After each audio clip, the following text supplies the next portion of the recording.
세상을 어지간히 살아본 사람들이 흔히 하는 말이 있습니다. 재물을 잃는 것은 적게 잃는 것이고 명예를 잃는 것은 많이 잃는 것이요 건강을 잃는 것은 전부를 다 잃어버리는 것이다 하는 말입니다. 뭐니 해도 건강이 제일이라는 인생의 이 진리를 설명하는 말이 아닌가 생각을 합니다. 이 시간 우리가 읽은 이 말씀의 내용은 재산과 자식, 명예를 하루아침에 몽땅 잃어버린 욥이 마지막으로 남아있는 건강마저도 무참하게 빼앗겨 버리고 비참한 자리에 앉아서 탄식하고 있는 모습을 우리는 보게 됩니다. 하나님은 욥의 순전함, 즉 욥의 믿음이 얼마나 순수한가를 놓고 사탄과 제2라운드의 줄다리기를 지금 하고 있는 장면을 우리가 본문에서 봅니다. 하나님은 주장합니다. 욥의 믿음은 무조건적이다. 사탄은 여기에 대해서 맞습니다. 아니요, 그렇지 않습니다. 욥의 신앙은 조건적입니다. 아직도 건강하니까 하나님 하는 것이지 건강까지 다 없애버리시오. 그러면은 욥도 별 수 없이 하나님 믿지 아니할 것입니다. 이것이 사탄의 주장입니다. 하나님이 왜 이 사악한 사탄을 상대해서 누구 말이 옳은가를 놓고 시험을 하시는지 우리는 잘 모릅니다. 그건 도무지 알 수가 없어요. 하나님께서 밝히지를 않고 계시니까 모릅니다. 그러나 한 가지 우리가 분명히 알 수 있는 사실은 하나님의 판단이 선하고 옳았다는 사실이 반드시 드러나야 했다는 것입니다. 그리고 사탄의 주장이 얼마나 악의에 찬 거짓말이었는가가 천하에 공포되어야 했다는 사실입니다. 그리고 하나님이 욥을 통해서 영광 받으시는 모습을 사탄과 모든 영계의 세계에서 드러내 보일 필요가 있었다고 생각합니다. 이런 이유 때문인지 하나님께서는 사탄의 요구를 일단 받아들여서 욥에게 남아있던 건강까지 사탄이 원하는 대로 내어주신 것을 봅니다. 5절에 보면 사탄이 하나님께 청을 합니다. 주의 손을 펴서 그의 살과 뼈와 살을 씻어서. 하나님이 그 요구를 받아들였습니다. 그래서 6절에 여호와께서 사탄에게 이르시되 내가 그를 내 손에 붙이노라. 건강도 내 손에 붙인다. 마음대로 해봐라. 그렇지만 생명은 손대지 말라. 하나님께서 단서를 붙여서 허락하셨습니다. 7절에는 모아서 드디어 하나님의 허락을 받은 사탄이 욥을 쳤습니다. 하루아침에 욥은 비참한 병자가 되어버린 것입니다. 우리 주변에는 이 모든 병은 사탄이 주는 것이다. 마귀나 귀신이 일으키는 것이다 하고 주장을 하는 사람들이 꽤 많습니다.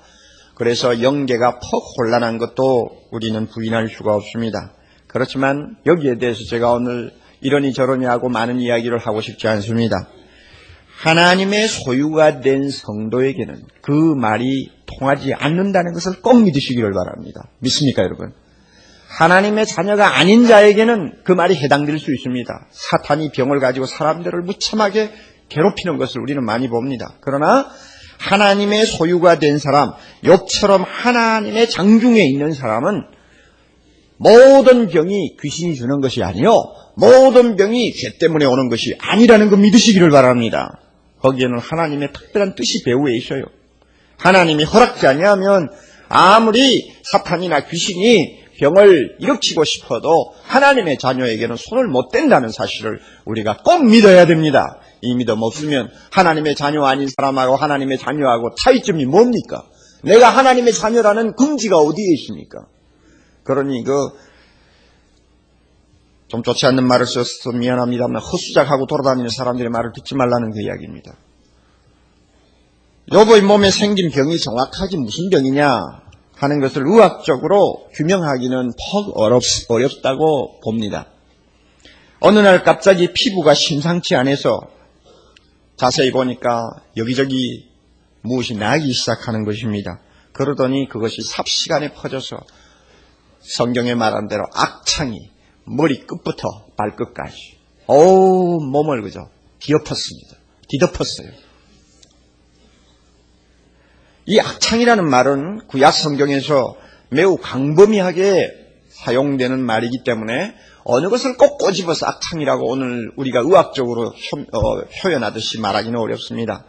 구약에 보면 문둥병도 그 단어를 쓰기도 하고 몸에 조그마한 종기가 난 것도 악창이라는 단어를 쓰기도 합니다.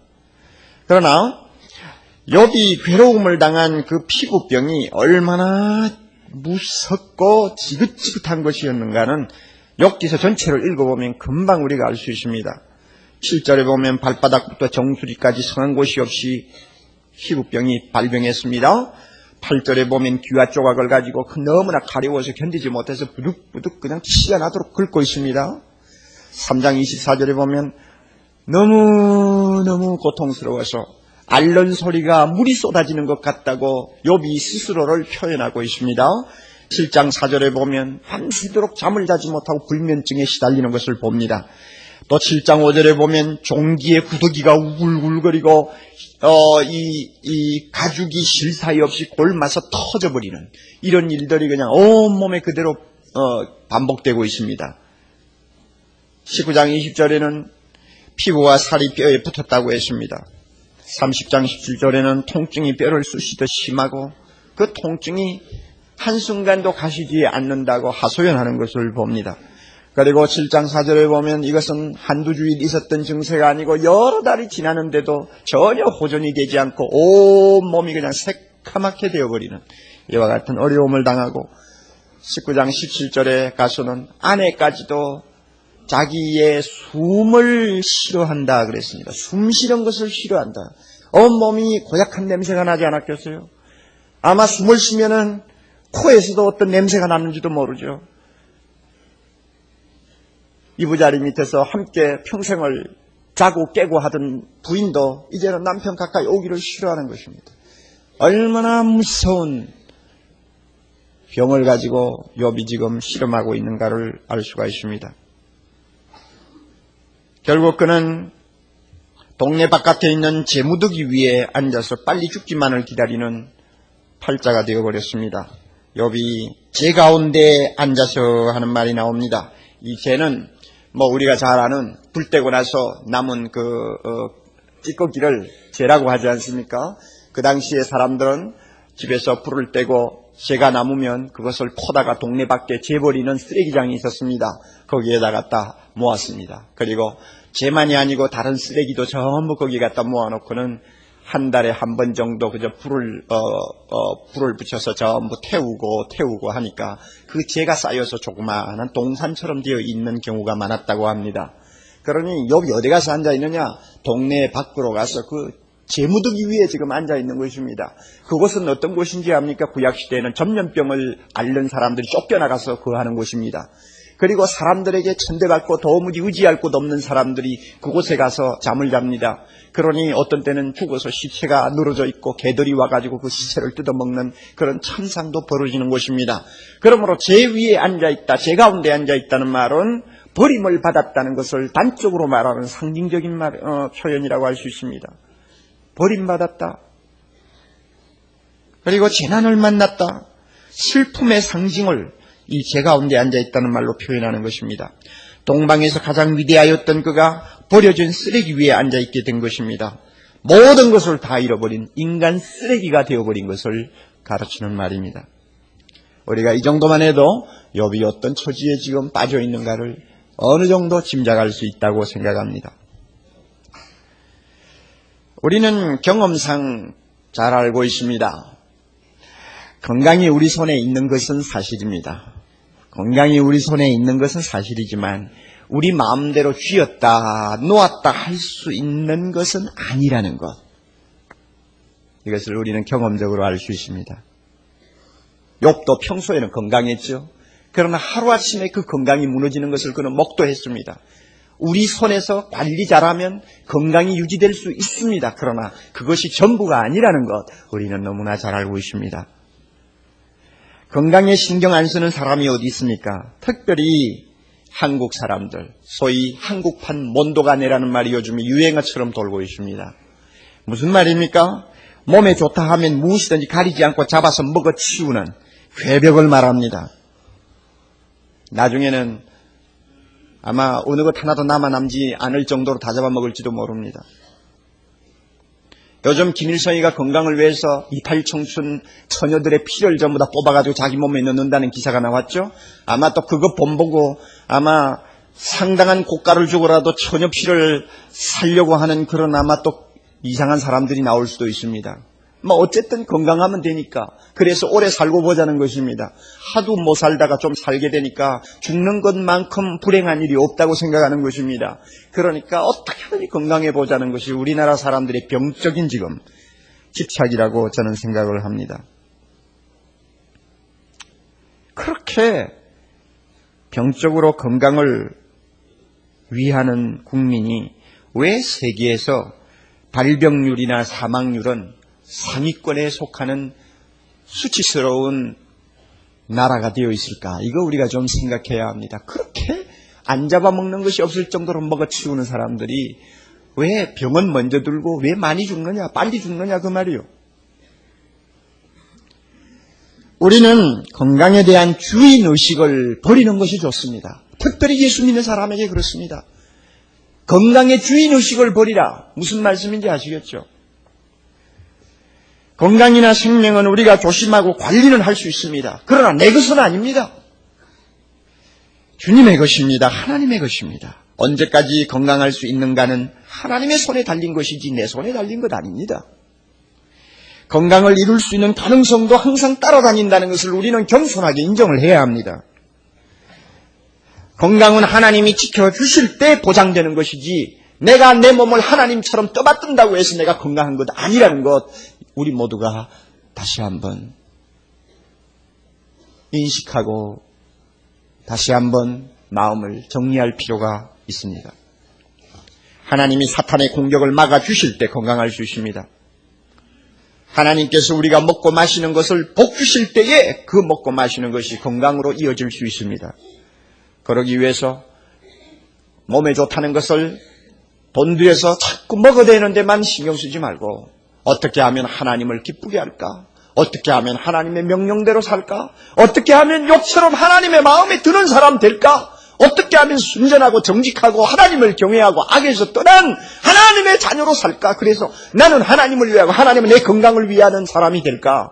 이런 자세를 가지는 것이 신앙인의 바른 자세라고 저는 분명히 생각합니다. 이것이 또한 우리의 건강을 지키는 비결이라고 생각합니다.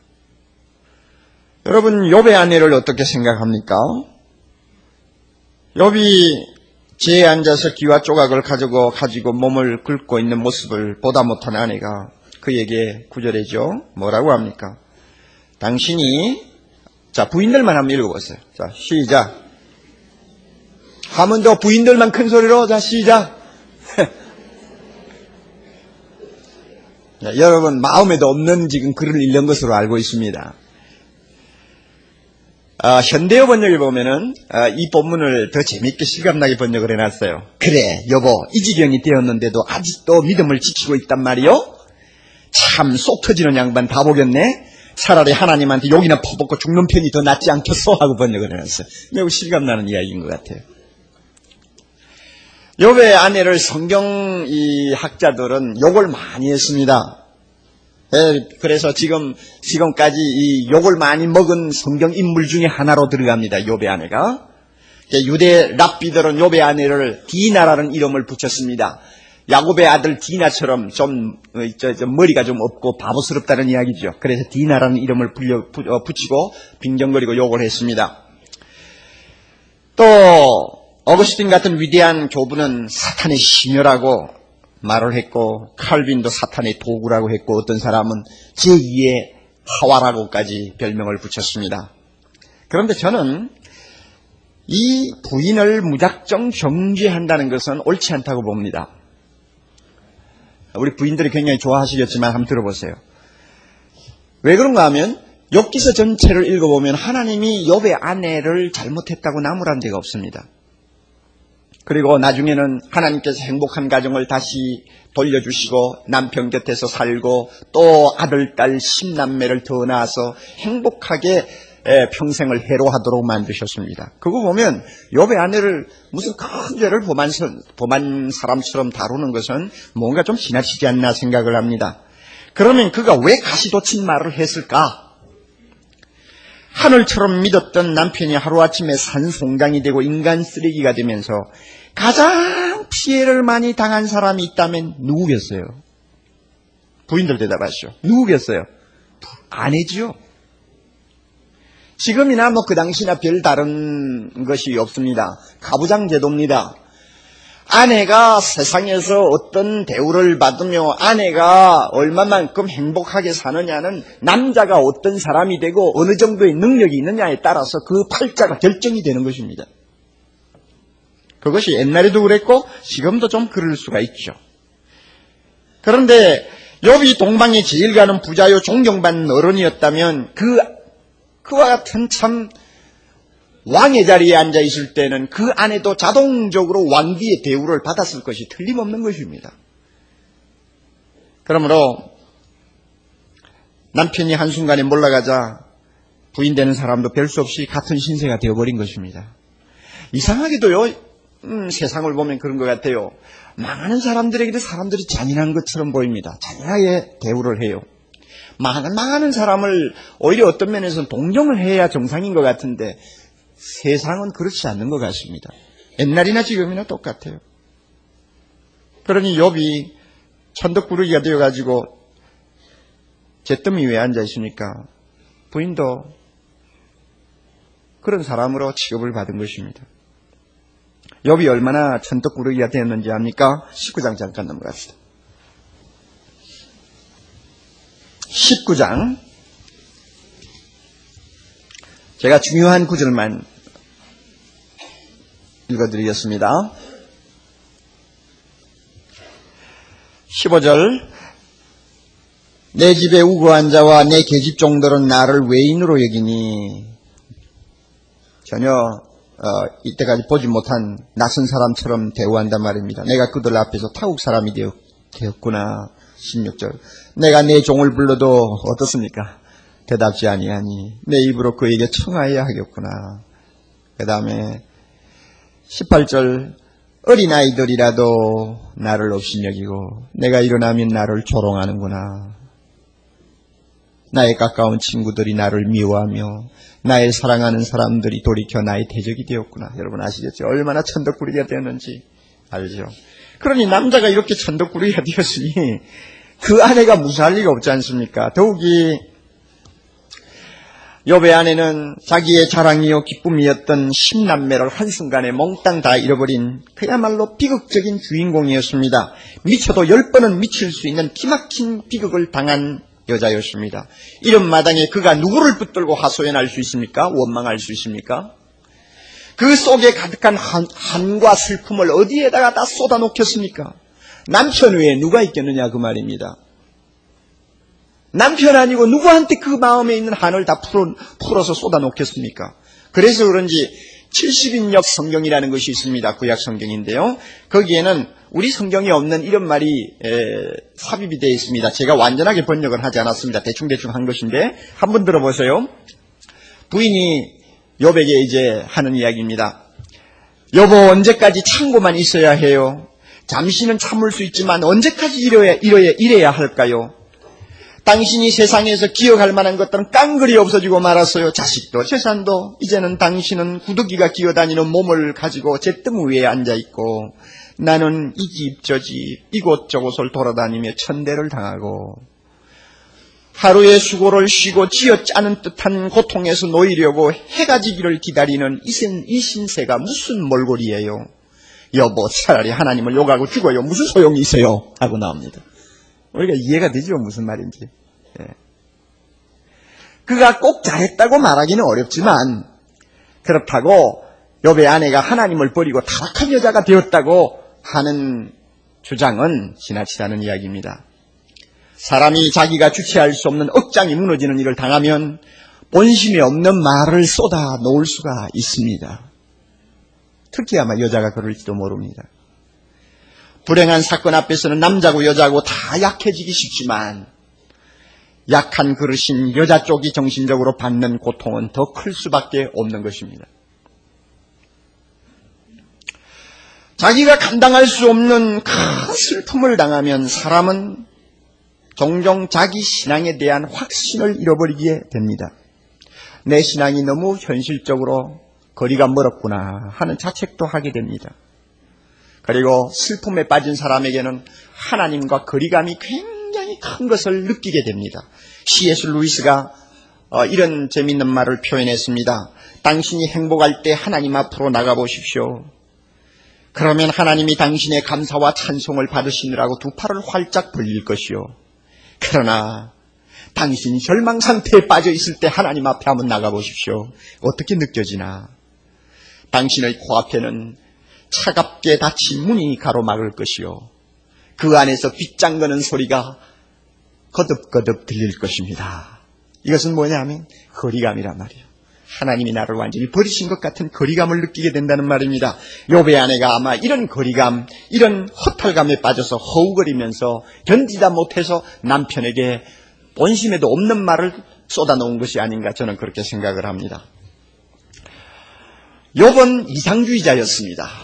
그러나 그 안에는 현실주의자였던 것 같습니다. 그러므로 현실주의자가 뭡니까? 만약 욥의 아내가 현실주의자였다면 그는 이렇게 생각했을 것입니다. 사탄이 생각한 것과 똑같아요. 믿음이 좋으면 복을 받는다. 공식으로 알고 있는 것입니다. 내가 하나님을 열심히 믿는 이상 절대 어려운 일은 안 생긴다. 재난은 절대 우리 가정에 임하지 않는다. 자식도 잘 될 것이요 남편도 형통할 것이다. 철저하게 현실적으로 그렇게 믿는 사람입니다. 그러므로 이런 현실주의자들은 아무 어려움이 없을 때 뭐 예수 믿어서 만가지가 잘 된다 싶을 때 누구보다도 더 열심으로 봉사할 수 있고 열심으로 하나님을 부르고 섬길 수가 있습니다. 욥의 아내가 그런 사람이 아니었나 그렇게 생각합니다. 그러나 막상 잘 믿는 것이 아무 소용이 없어 보이자 이 현실주의자의 믿음은 사정없이 흔들리고 맙니다. 아이들이 떼죽음 당하는 꼴을 보자 자기 남편이 하는 것들이 얼마나 어떤 면에서는 청승맞게 생각이 되었겠어요. 잔치 끝나고 나면 부랴부랴 뛰어가가지고는 아이들을 다 세워놓고 애들이 행여나 죄를 범하지 않았나 두려워하면서 제사를 지내던 그 남편, 그 당시에는 좋아 보였지만 애들이 한순간에 다 이렇게 재난을 맞아 없어지고 나니까 그때 그 일이 얼마나 어떤 면에서는 청승맞다 하는 생각으로 마음에 와 닿겠느냐 그 말입니다.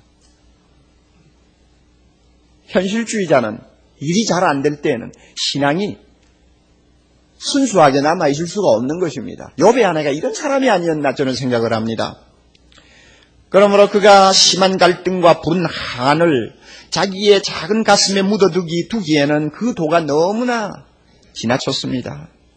그래서 본의 아니게 날마다 하나님 하더니 기껏 이 정도요 하고는 남편을 쏘아 부셨던 것 같습니다.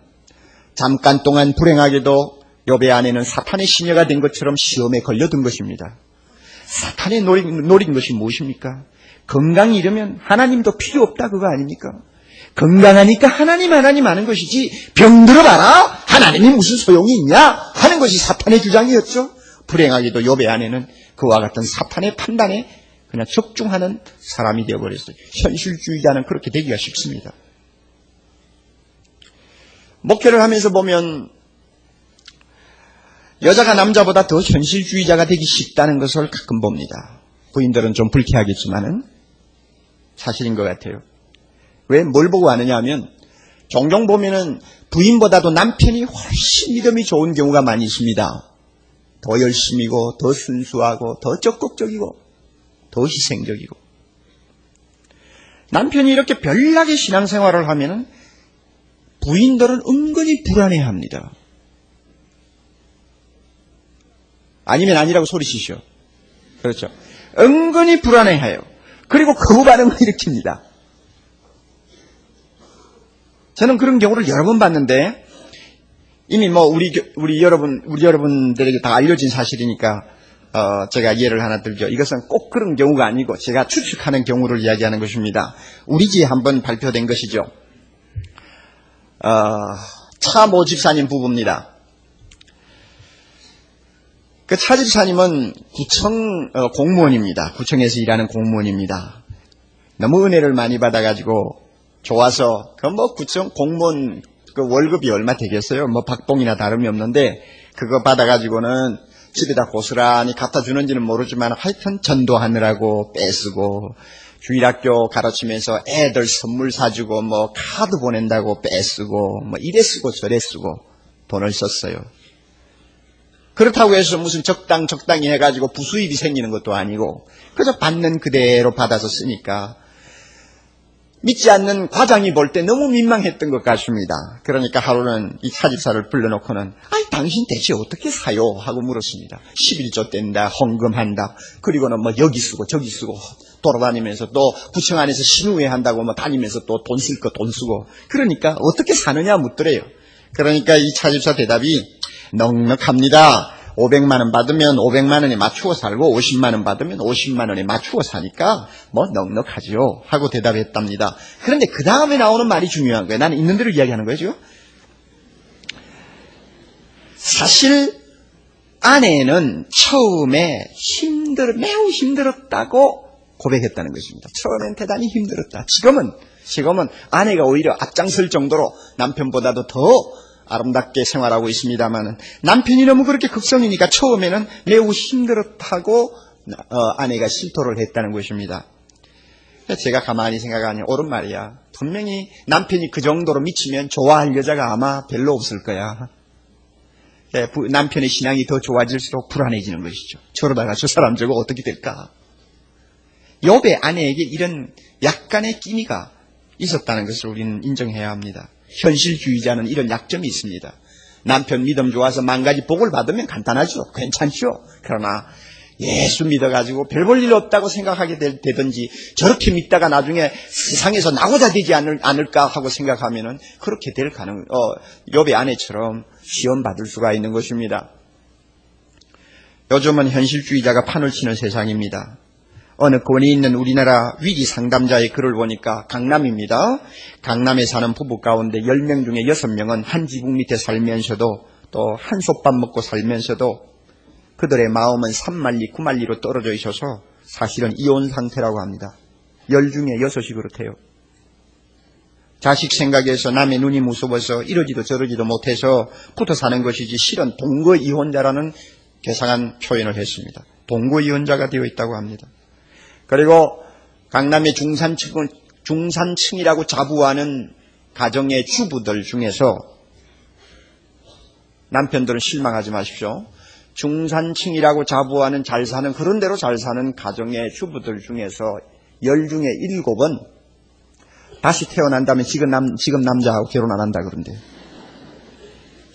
그래,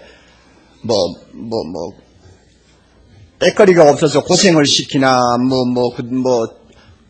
땔감이 없어서 산에 나무를 하러 보내나, 편안하게 살 수 있도록 해주는데도 나 다시 태어나면 너하고 결혼 안 해 하는 사람들이니까 얼마나 현실주의자입니까? 그러니 그런 사람들이 예수를 믿었다. 얼마나 달라질까? 달라져야 되겠죠. 옛날에는 결혼할 때, 결혼 서약할 때는 뭐라고 했느냐 하면 죽음이 우리를 갈라놓을 때까지, 좋을 때나 나쁠 때나 건강할 때나 병들 때나 서로 사랑하면서 부부의 도의를 다하겠다 하고는 이렇게 서약합니다만, 요즘에는 그런데요. 죽음이 우리를 갈라놓을 때까지 하고 서약을 안 한대요. 뭐라고 서약하느냐? 우리들의 사랑이 지속되는 날까지.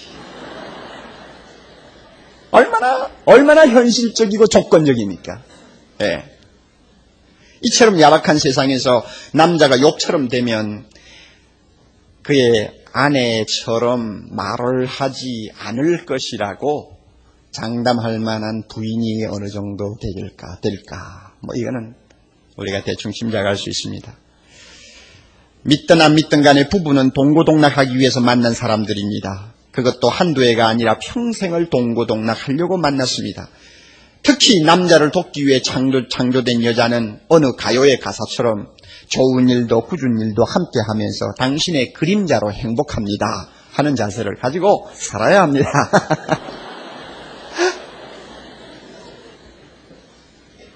그러므로 여러분, 교회를 다녀도 잘못하면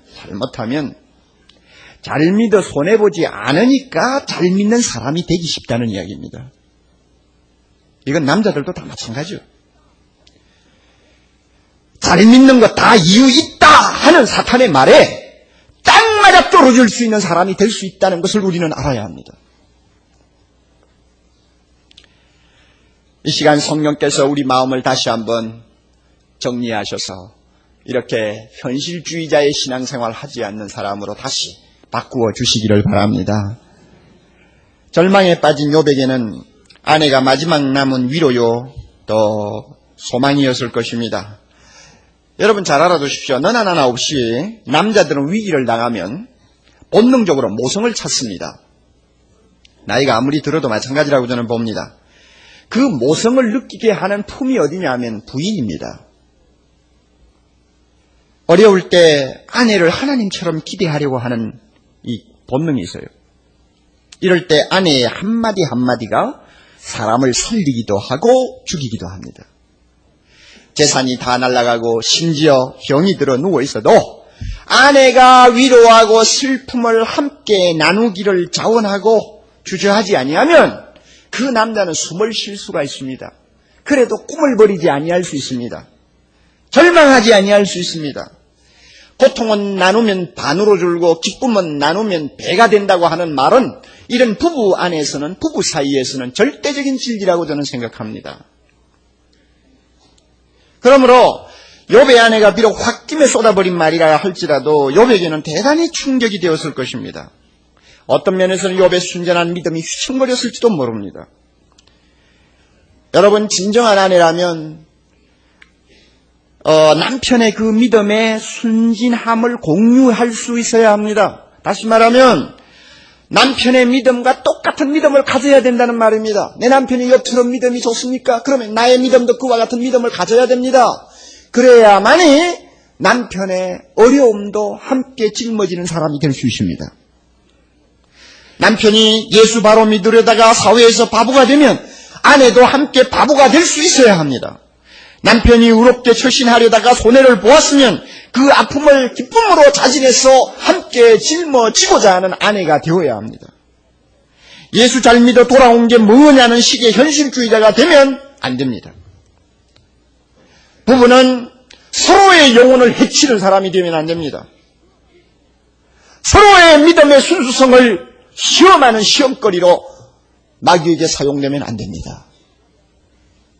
이런 면에서 욥의 아내를 우리가 동정하면서도 한면으로는 좀 섭섭하다는 감정을 우리가 지울 수가 없습니다. 우리 중에 한 사람도 이런 욥의 아내와 같은 사람이 되지 않기를 바랍니다. 물론 여러분의 남편이 욥처럼 되는 일은 없을 것입니다. 장담합니다. 없습니다. 이거는 욥의 경우는 특별한 경우예요. 이건 하나님께서 무엇인가 우리에게 보여주기 위한 하나의 샘플로 특별히 취급하신 것이기 때문에 우리에게 이런 일들이 일어난다고는 절대 있을 수 없습니다. 하나님 허락지 않습니다. 하루아침에 신남매 다 쓸어가시고 집안 다 그냥 뒤집어 엎는 이런 일을 하나님이 하시지 않아요. 그러나 만에 하나라도 남편이 좀 실패했다든지 건강이 좀 나빠졌다든지 해서 과거의 그 화려하고 아름다웠던 꿈이 한순간에 산산조각 나는 허탈감에 빠졌을 때 사랑하는 아내들이요, 욥의 아내처럼 하지 마십시오. 여러분의 믿음은 순수해야 합니다. 욥의 단호한 신앙 자세를 우리는 마지막으로 잠깐 주목하고 성경을 덮어야 하겠습니다. 10절입니다. 이거는 남자가 큰 소리를 하면 읽어야 되겠어요. 10절. 우리 남자들이 큰 소리를 읽읍시다. 시작. 아멘. 집에 가셔서 부인은 9절을 읽으라고 그러고 남편은 10절을 읽으십시오. 서로 쳐다보고. 또 바꾸어 해도 됩니다. 여기서 이 남편이 부인을 보고 이 어리석은 여자 중에 하나처럼 말하는구나 한 이것은 그 자기 아내를 어리석은 자라고 말하는 것이 아닙니다. 쌍놈 집안의 아낙네처럼 아낙네의 하나처럼 말을 한다는 그저 어떤 면에 실망했다는 자기 감정의 표현이라고 볼 수 있습니다.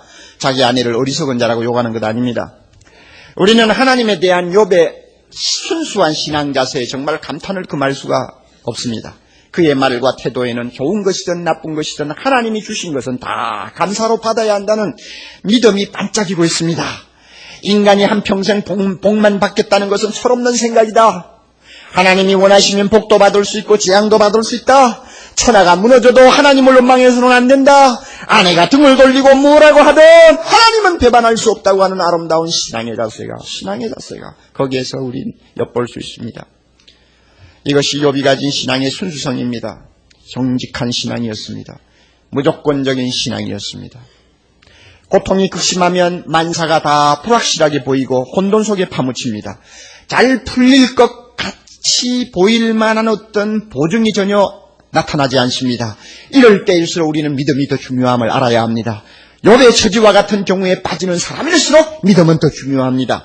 폴 투르니에가 한 말이 길립니다. 의심의 여지가 전혀 없는 곳에서는 믿을 기회도 더 이상 없다. 의심의 여지가 전혀 없는 곳에서는 믿을 기회도 전혀 없다. 더 이상 없다. 그러므로 어떤 경우에 믿음이 필요하냐? 만 가지가 의심할 수밖에 없는 혼돈 속에서 믿음이 비로소 필요하다는 것입니다. 바로 욥과 같은 사면초가의 상황에서 순수한 믿음은 더 중요하고 필요하다는 것입니다. 이런 순수한 믿음을 욥이 끝까지 갖고 있었기 때문에 하나님은 욥을 실망시키지 않았습니다. 자기가 아니면 아무도 붙들어줄 자가 없는 사람을 하나님은 책임지십니다. 그래서 욥기서 5장 18절 19절의 말씀이 욥에게 그대로 해당되는 말씀이라고 할 수 있습니다. 하나님은 아프시게 하다가 싸매시며 상하시게 하시다가 그 손으로 고치시나니 6가지 환난에서 너를 구원하시며 7가지 환난이라도 재앙이 내게 미치지 않게 하실 것입니다. 아멘. 그 말씀대로 하나님은 욥에게 대접하셨습니다. 사랑하는 형제자매 여러분, 우리는 어떤 사람이 되어야 하겠습니까? 욥이 되고 싶습니까? 욥의 아내가 되고 싶습니까? 우리를 놓고 하나님께서 사탄 앞에 장담을 할 수 있는지 우리가 한번 생각해 보아야 합니다. 누구누구를 보라 하고 하나님이 장담할 수 있을 만큼 우리의 믿음이 순수합니까? 예수 믿어 손해볼 것 없으니 열심히 믿는 현실주의자, 공리주의자, 실리주의자가 아닌지 우리 자신을 다시 한번 돌아보아야 하겠습니다. 우리는 욥의 아내처럼 되면 안 됩니다. 욥처럼 신앙에 있어서 많은 이상주의자가 됩시다. 복이 와도 화가 와도 건강에도 병이 들어도 오직 사랑하는 하나님, 사랑하는 예수님만이 나의 자랑이요 찬송이요 기쁨이요 나의 복이 되는 순수한 믿음의 소유자가 됩시다. 하나님께서 이런 믿음을 오늘도 요구하고 계십니다. 다 같이 기도하겠습니다. 당신은 욥입니까? 욥의 아내입니까? 당신은 다 예수 믿는 것 이유 있다 하고 주장하는 사탄에게 딱 맞아 떨어지는 사람입니까? 아니면 하나님이 마음 놓고 자랑할 수 있는 사람입니까? 하나님이 당신의 신앙의 순수성을 의심할 만한 구석이 없는지 우리 모두가 한번 다시 살펴보아야 합니다. 그리고 이 중에서 남이 모르는 고통과 좌절을 안고 있는 형제자매들, 여러분의 형편이기 때문에 욥의 신앙이 필요합니다. 하나님께서 여러분의 믿음을 정금처럼 단련시켜 주시는 귀한 시간 되기를 바랍니다. 조용히 여러분 한 목소리로 기도해 보십시오. 나는 욥입니까? 욥의 아내입니까? 하나님 앞에 진지하게 한번 물어보십시오. 별관에서 예배 드리시는 분들도 마찬가지입니다. 진지하게 한번 물어보십시오. 하나님이 뭐라고 하시는가? 그리고 조금이라도 마음에 가책되는 것이 있으면 주여 이 시간 성령의 능력으로 나의 믿음을 욥의 신앙으로 바꾸어 주시옵소서. 기도하시기 바랍니다. 다 같이 기도합니다. 거룩하신 하나님 아버지, 오늘 주신 말씀을 마음에 담고 다시 한번 머리 숙여 기도하오니 주여 우리의 믿음의 불순물을 제거해 주시기를 원합니다. 행여나 만에 하나라도 욥의 아내처럼 현실주의자가 되어서 상황이 바뀌면 하나님도 안중에 없는 것처럼 말하고 떠드는 사람 될까 두렵습니다. 우리 그런 사람 되지 않게 다시 한번 은혜를 주옵소서. 욥처럼 건강할 때나 병들 때나 형통할 때나 공고할 때나 세상이 어떻게 되든 오직 사랑하는 하나님, 사랑하는 주님만이 내 가슴에 남아있는 아름다운 믿음의 사람들로 우리 모두를 다시 한번 바꾸어 주옵소서. 특별히 어려운 처지에 놓여서 남모르는 고난과 고통을 씹으면서 살고 있는 사랑하는 형제 자매들, 이럴 때일수록 사방이 어두울수록 욥처럼 하나님을 바라보고 그분만을 의지하는 순수한 믿음이 꼭 필요하다는 것을 오늘 이 시간 다시 한번 배우고 그대로 돌아가서 믿는 사람 되게 하옵소서. 그 믿음이 기적을 가지고 오는 놀라운 은혜를 체험하게 하옵소서. 예수님 이름으로 기도드리옵나이다.